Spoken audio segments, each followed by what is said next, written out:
John, Yes. before you begin, I think you guys might get a kick out of this. Mark Van Lith sent me a story of a carjacking 100 years ago. Oh. He writes, our local paper reprints old stories of interest. I attach one that may interest you. The story really paints a picture. It's from the Grant County Review in Milbank, South Dakota, Feb 23, 2022. They reprinted a story that appeared in the Review on June 22nd, 1922.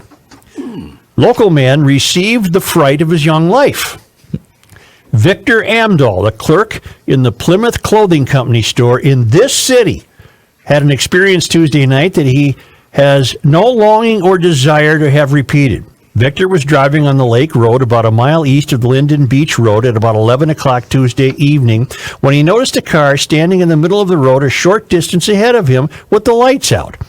When he got within a few rods of it, the lights were suddenly switched on and the glare of his face naturally interfered with his vision of the road and compelled him to slow down. As he got up almost even with the car, two men suddenly appeared, one on each side of the road, signaled him and called him to stop. In an instant, Victor concluded something was wrong and that the thing for him to do was to keep on going, and the faster the better.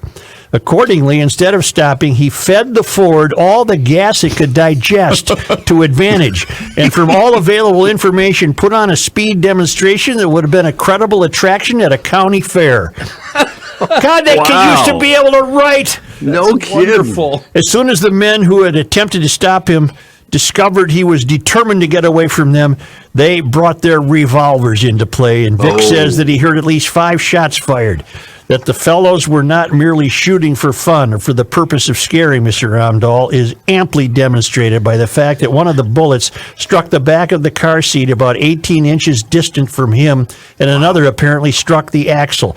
Vic escaped unharmed but badly frightened.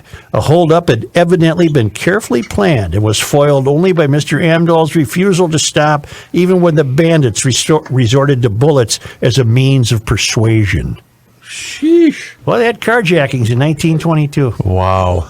A much different response, too, in And he 1922. applied gas to the old Ford. It had to be a model. Obviously, it was a Model T. What did he top out at, speed-wise? Well, who knows what that would have done. I thought it was something about fed it. Read that line again, the gas line. It was just brilliant. In an instant, Victor concluded something was wrong, and that the thing for him to do was to keep on going, and the faster the better. Accordingly, instead of stopping, he fed the Ford all the gas it could digest to his advantage. That's great. He fed the Ford. Oh, that's beautiful. That's beautiful writing. What newspaper again, Joe? What That was was it? from the Grant County Review, Milbank, South Dakota. Fantastic. Apparently still publishing. Still in publication, yeah. Yep. That's cool. Here's John Haidt in the news department. Thank you, Joe.